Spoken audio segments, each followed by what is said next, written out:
Dès le début, leur histoire d'amour était tout sauf ordinaire. Un playboy milliardaire connu pour ses liaisons médiatisées.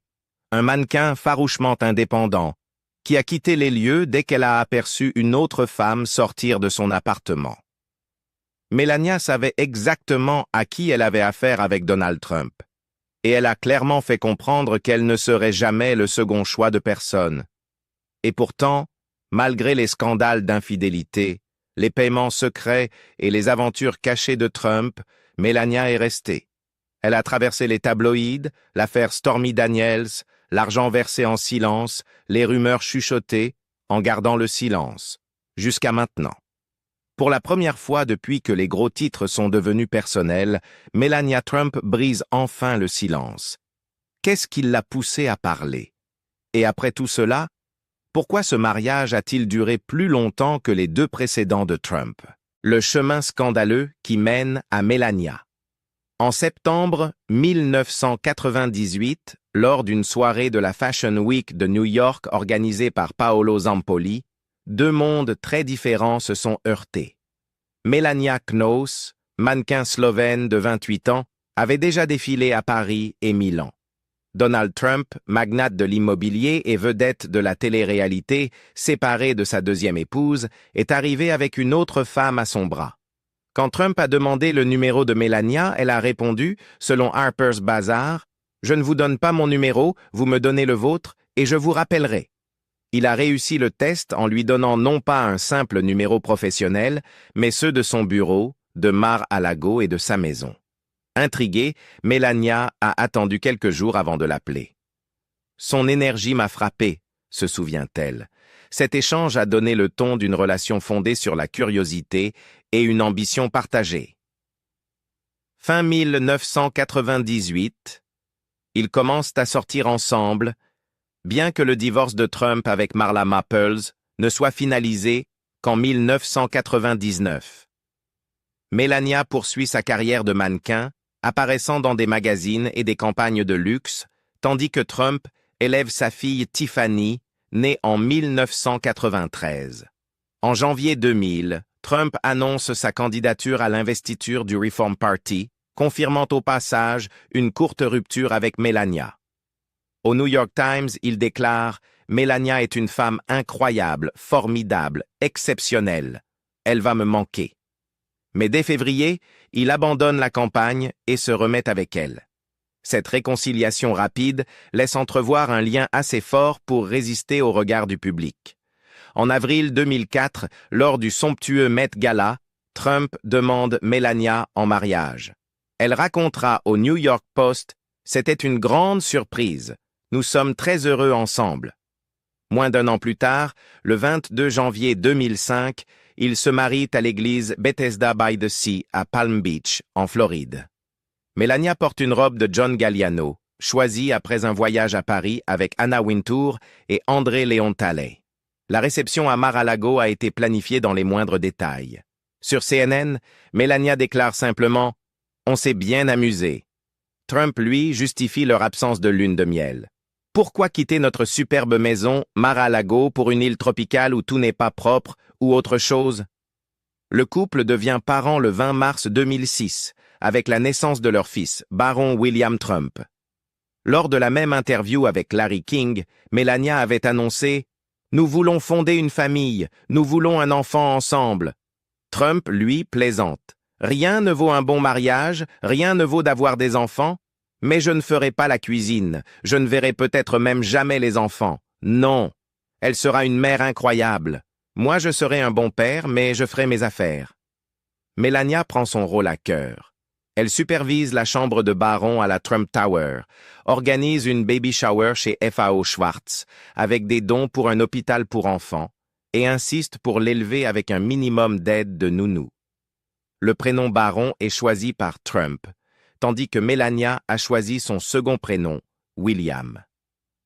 Alors que Baron grandit, Melania jongle entre la maternité et son rôle de belle-mère auprès des 4 enfants plus âgés de Donald, Donald Jr., Ivanka, Eric et Tiffany. Elle met sa carrière de mannequin entre parenthèses, mais lance une ligne de bijoux sur QVC sous la marque Melania, avec des designs inspirés de New York, Palm Beach et Paris. Déposée en 2009, sa collection se vend rapidement. En 2011, elle développe une ligne de soins, Melania Marks Skincare, infusée au caviar, un projet jamais abouti à cause de litiges juridiques réglés en sa faveur. Pendant ces années, ses apparitions publiques restent rares, quelques événements caritatifs et une publicité pour Aflac. Quand Trump annonce sa candidature à la présidentielle en 2015, Melania reste en retrait. En avril 2016, à un meeting dans le Wisconsin, Trump la loue. C'est une mère incroyable, elle adore son fils, Barron. Elle sera une première dame exceptionnelle. Quelques semaines plus tard, elle prend la parole. C'est un travailleur acharné. Il est gentil. Il a un grand cœur. Il est dur. Il est intelligent. C'est un excellent communicateur. Un excellent négociateur. Il dit la vérité. C'est un grand leader. Il est juste. Son discours à la Convention républicaine est critiqué pour avoir repris des passages de celui de Michelle Obama en 2008, mais elle gère la controverse discrètement. En janvier 2017, Melania et Barron emménagent à la Maison-Blanche après la fin de l'année scolaire. En tant que première dame, elle lance la campagne Be Best, axée sur la gentillesse en ligne et le bien-être des enfants, souvent éclipsée par les tweets de son mari. En juin 2018, elle fait la une avec une veste arborant « I don't care, do you ?» lors d'une visite à la frontière. Elle expliquera plus tard que le message visait la presse, pas les migrants, un épisode révélateur de son image publique réservée. La présidence a aussi apporté des menaces. En juillet 2024, une tentative d'assassinat contre Trump secoue le pays. Melania publie un message. « Quand j'ai vu cette balle frapper mon mari, Donald, j'ai compris que ma vie, et celle de Barron, étaient sur le point de basculer. Je suis reconnaissante envers les agents du secret service et les forces de l'ordre qui ont risqué leur vie pour protéger mon mari. » Elle le rejoint sur scène à la Convention républicaine quelques jours plus tard, figure silencieuse mais solide à ses côtés. Trump protège souvent Melania des campagnes. En septembre 2023, dans une interview avec Kristen Welker, il déclare « Bientôt, oui, très bientôt, quand ce sera approprié, mais bientôt. » À propos de sa présence sur le terrain, il ajoute « Honnêtement, je préfère la garder à l'écart. C'est tellement méchant. » Et en effet, elle se montre peu, préférant se consacrer à Barron et à ses projets. Le 20 janvier 2025, Trump prête serment pour un second mandat. Melania se tient à ses côtés dans un long manteau bleu marine et un large chapeau, partageant un baiser au Capitole qui résume 20 ans de vie commune. La photographe belge Regine Mao, qui travaille avec la famille depuis 2008, confie au magazine Hello. Elle est toujours à la bonne place, toujours derrière son mari. Il est sous les projecteurs, elle n'en a pas besoin. C'est une excellente numéro 2. Et d'ajouter, il adore la regarder. Melania est, selon elle, une personne douce, capable de vous faire un café elle-même, loin de l'image de première dame inaccessible. Les infidélités de Trump ont assombri ces 3 mariages. Trump était déjà tristement célèbre pour ses infidélités dans ses 2 relations précédentes, et lorsqu'il a épousé Melania en tant que 3e épouse, cela n'a pas fait exception. Bien avant son entrée à la Maison-Blanche, Donald J. Trump avait déjà établi un schéma. Mener des liaisons extra-conjugales, tout en affichant une image publique de stabilité familiale. Sa première liaison très médiatisée remonte à la fin des années 1980, alors qu'il était encore marié à sa première femme, Ivana Trump. Cette relation avec Marla Maples, débutée en 1989, a perduré même après sa séparation d'avec Ivana en 1992 et a abouti à la naissance de sa fille Tiffany en 1993. Trump a lui-même reconnu plus tard: il est possible que cela aurait continué si Ivana ne l'avait pas découvert, soulignant ainsi sa propension à entretenir plusieurs relations en parallèle. après son divorce avec Ivana en 1992, Trump épouse Maples en décembre 1993. Mais cette union repose elle aussi sur les ruines d'une infidélité. Maple avait été sa maîtresse. Ils se séparent en 1997 et divorcent officiellement en 1999, laissant Trump à nouveau père célibataire. C'est durant cette période, alors qu'il est toujours marié légalement à Maples, qu'il croise pour la première fois le chemin de Melania Knauss. La naissance de leur fils Baron, le 20 mars 2006, semblait annoncer un nouveau départ. Trump plaisantait lors d'une interview. « Je ne vais pas faire la cuisine. Franchement, je ne verrai peut-être jamais les enfants. Elle sera une mère incroyable. Moi, je serai un bon père, mais je ferai mes affaires. » Pourtant, dès la mi-2006, les rumeurs ressurgissent. Trump n'aurait pas changé ses habitudes. 2 ans après leur mariage et seulement quelques mois après la naissance de Baron, des rapports émergent sur une relation sexuelle entre Trump et Stormy Daniels, actrice de films pour adultes, de son vrai nom Stephanie Clifford. Daniels a déclaré plus tard au magazine In Touch avoir eu une relation sexuelle avec Trump à Lake Tahoe en juillet 2006, une affirmation que Trump dément catégoriquement, la qualifiant de fake news.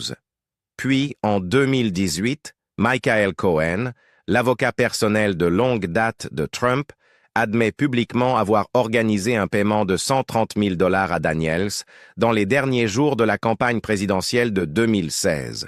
Cohen qualifie cela de « transaction privée » et affirme avoir utilisé ses propres fonds, bien que des relevés bancaires aient révélé des remboursements provenant d'entités liées à Trump.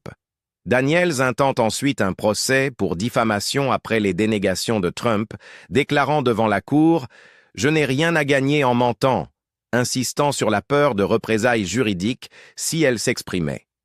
Ce paiement, largement rapporté par The Wall Street Journal, marque la première reconnaissance publique par l'entourage de Trump d'une tentative de dissimulation d'une liaison extra-conjugale durant son mariage avec Melania. Mais Stormy Daniels n'était pas la seule.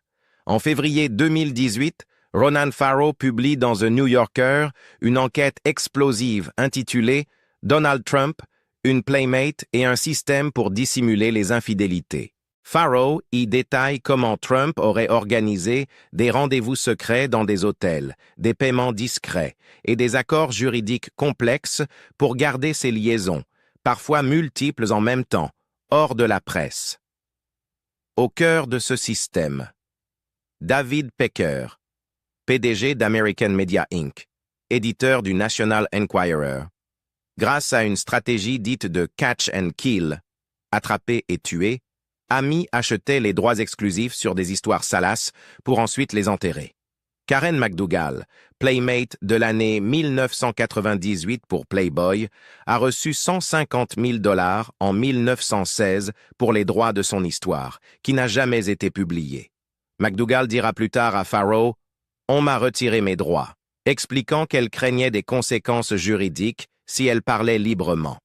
Dans un manuscrit de 8 pages remis à Farrow, McDougal raconte leur première rencontre au manoir Playboy en 2006, un dîner privé à l'hôtel Beverly Hills et une liaison de 9 mois qui, selon elle, s'est terminée en avril 2007.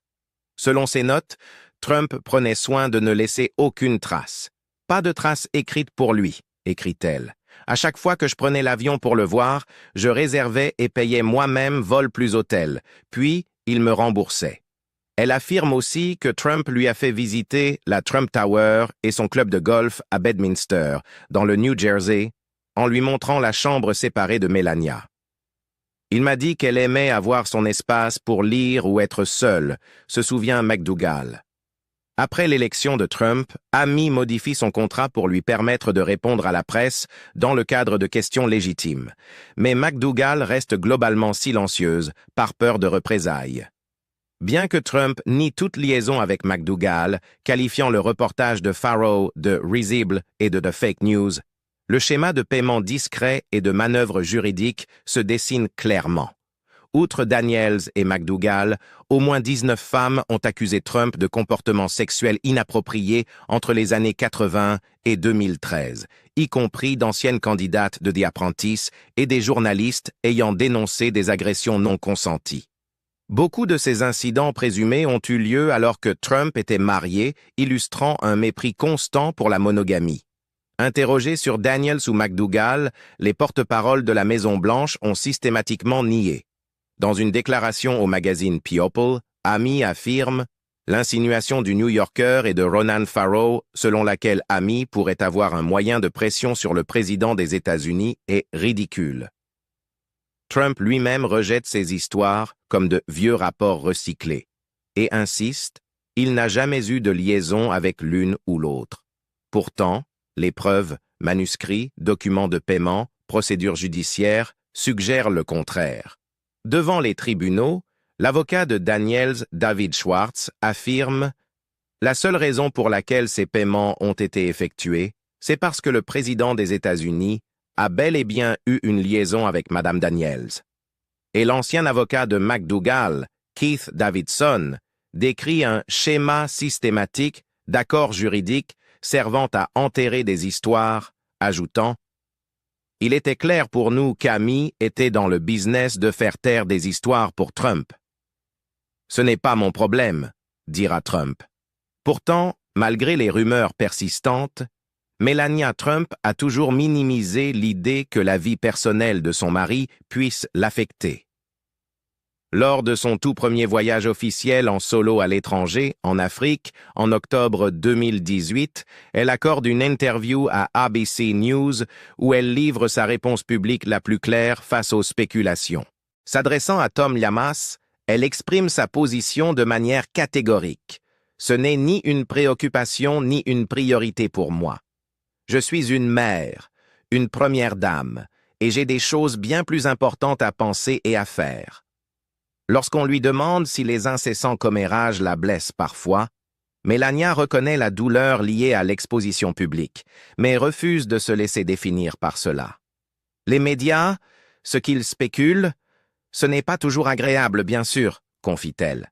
Mais je sais ce qui est juste, ce qui ne l'est pas, ce qui est vrai ou faux. En posant le débat comme une question de vérité contre fiction, elle signale qu'elle ne donnera ni importance excessive aux rumeurs, ni réponses émotionnelles. Elle se positionne comme une figure constante, concentrée sur ses rôles d'épouse, de mère et de première dame. Llamas l'interroge alors directement sur l'affaire Stormy Daniels, des allégations selon lesquelles Trump aurait eu une relation sexuelle avec l'actrice en 2006, un an après la naissance de Baron. Mais Melania refuse de confirmer ou de nier quoi que ce soit. Elle réaffirme sa confiance en sa propre perception de la vérité.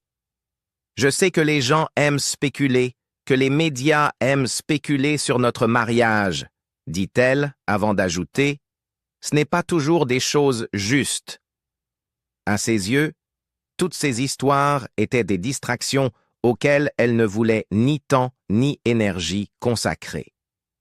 Les rumeurs concernant ses sentiments personnels ont également conduit à une intervention de Rudy Giuliani, nouvel avocat de Donald Trump à l'époque. Il affirme devant les journalistes que Melania croit son mari et sait que l'affaire avec Daniels est fausse. Mais quand Llamas mentionne ses propos, Melania prend ses distances. « Je n'ai jamais parlé à M. Giuliani », répond-elle sèchement. « Je ne sais pas. Il faut lui demander. » En refusant de confirmer les dires de Giuliani, elle garde la main sur son propre récit et évite de passer pour quelqu'un dont la réaction aurait été dictée par un homme politique. Enfin, interrogée sur l'état général de son mariage, Melania donne une réponse brève mais assurée « Oui, nous allons bien. Oui, c'est ce que les médias spéculent, c'est du commérage. » Elle insiste. Les descriptions dans les tabloïds ne correspondent en rien à sa réalité vécue.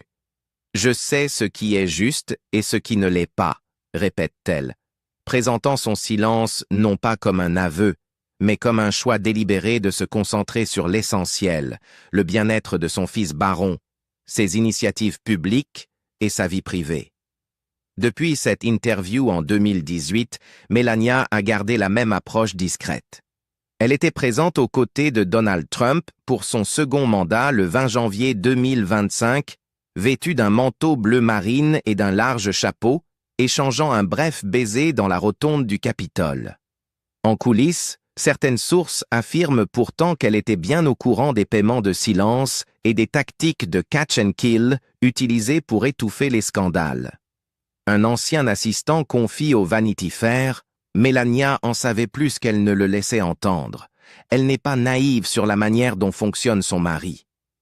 Mais jamais elle ne l'a publiquement confronté, ni contesté les accusations.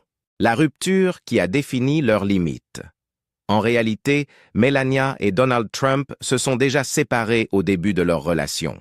Selon le livre du journaliste Ronald Kessler, The Trump White House, Changing the Rules of the Game, Melania s'est rendue à l'appartement de Trump sur la 5e avenue pour préparer leurs valises en vue d'un week-end prévu à Mar-a-Lago et est tombée nez à nez avec l'une de ses ex-petites amies, le mannequin Cara Young, qui sortait de l'immeuble. Kessler écrit que Melania se montrait méfiante à l'idée de commencer une relation avec l'homme d'affaires célèbre et que, en apercevant Young, elle a réagi avec une indépendance farouche. Tony Senecal, l'ancien majordome de Trump, a raconté la scène à Kessler. Donald était sorti avec Cara pendant presque 2 ans. Et qu'a fait Melania? Elle a rompu. Elle a dit « Qu'il aille au diable, je me fiche de tous ces milliards, je le quitte. » Et elle m'a appelé à Mar-a-Lago pour que je renvoie toutes ses affaires. À cet instant précis, Melania a clairement fait comprendre qu'elle ne tolérerait aucun signe de loyauté partagée. Elle ne serait pas une conquête de plus dans la longue liste de Trump. Son départ a été aussi abrupt que symbolique. Senecal se souvient, « Quand elle m'a appelé, ses valises étaient encore dans l'avion à New York. Il a dû organiser leur retour à Palm Beach, sans elle. » Pendant plusieurs jours, l'univers de Trump, les fêtes, les photos, les réunions d'affaires, a continué sans la présence de Melania. Pourtant, au lieu de tourner la page, cette rupture a renforcé sa détermination. Il s'est pleinement investi pour la reconquérir, avec une intensité qui égalait celle de Melania. Moins d'une semaine plus tard, Melania réapparaît à Mar-a-Lago. Senecal, amusé, raconte comment il a beau ramener vers ses valises dans la villa en rigolant. La réconciliation a été rapide et sans ambiguïté. Trump avait non seulement exprimé des regrets, mais aussi montré qu'il respectait les limites de Melania. Dans les semaines suivantes, il redouble d'efforts pour la séduire. Dîners somptueux, conversations privées, et promesses qu'elle serait toujours la priorité. Cette première rupture, née de la découverte de Cara Young, a établi un précédent dans leur relation. Un respect mutuel des limites non négociables de chacun. En choisissant de partir plutôt que de tolérer le moindre chevauchement dans la vie amoureuse de Trump, Melania a posé un acte décisif. Elle a montré qu'elle refusait d'être un choix de secours et qu'elle était prête à imposer ses propres conditions. 20 ans plus tard, Melania et Donald Trump ont traversé des tempêtes médiatiques et personnelles, de cette rupture initiale à l'affaire des paiements secrets, qui aurait pu faire couler bien d'autres mariages, comme ce fut le cas pour les 2 précédents. Et aujourd'hui, alors que Melania sort enfin de son silence, on comprend mieux ce qui les a maintenus ensemble. Un respect mutuel des frontières de chacun et une volonté farouche de faire fonctionner leur union. Qu'est-ce qui, selon vous, a permis à leur couple de durer plus longtemps que les précédents? Partagez vos idées en commentaire, et si cette plongée dans les coulisses vous a plu, pensez à aimer, partager et vous abonner pour en savoir plus.